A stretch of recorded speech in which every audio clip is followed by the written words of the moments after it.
scratch, claw, fight, compete. It was some tough, depressing moments in that first half, but, as they were building their lead. But the big thing we kept stressing was just we can't stop competing, we can't stop defending. Continue to try to hold them to one possession when we can and get it and play fast, play downhill.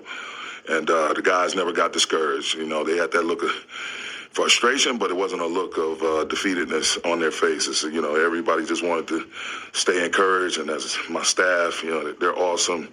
Just bringing the positive energy, clapping it up for the guys in the midst of chaos. But, we got the lead 14 going into halftime, and then had a huge defensive third quarter, and I thought that set the tone for the rest of the game. You mentioned the third quarter, Vanderbilt had, I think, 8 and 3 steals just in that period alone. How critical was he?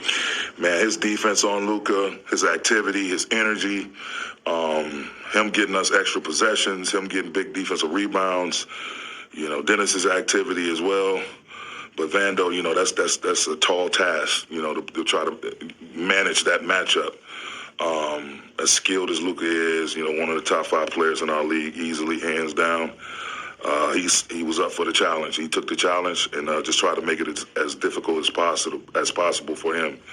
And that's why he's here, to create havoc with his energy and his efforts, and his size and athleticism, his quickness. All of that was on full display tonight. Darvin, how's LeBron? He's good. He's our medical people are looking at him right now. He'll get reevaluated again in the morning, and so. Once we get some type of official word tomorrow, we'll go from there. But as of right now, he's good.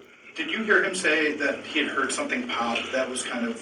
No, I didn't hear that. I didn't hear him say that at all. So,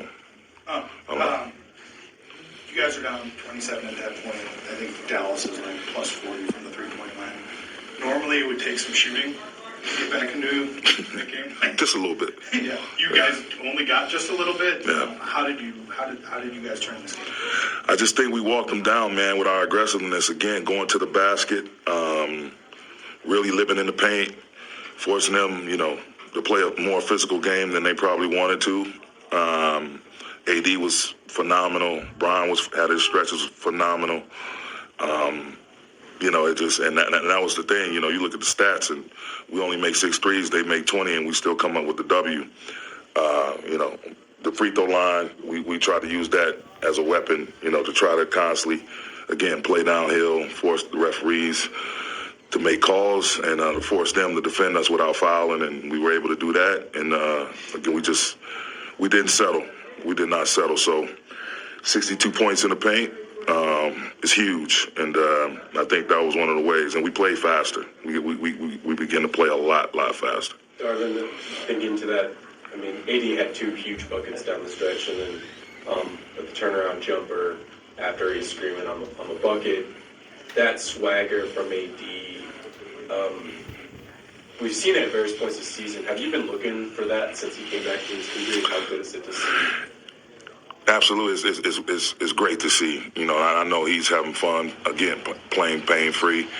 And that's when you see it, when he's really emotionally, spiritually involved in the game, not just physically. And we tried to ride him a little bit and, feed him, calling his number continuously, and he delivered. And, he just changing shots, defensively, rebounding, getting out, really going to his spots, knowing what he wanted to get out of each offensive possession. It was huge. He was Wilt Davis, as I like to nickname him. Wilt Davis was on full display today. It's huge, man. It was a huge shot in the arm, the way we were able to continue to scratch, claw,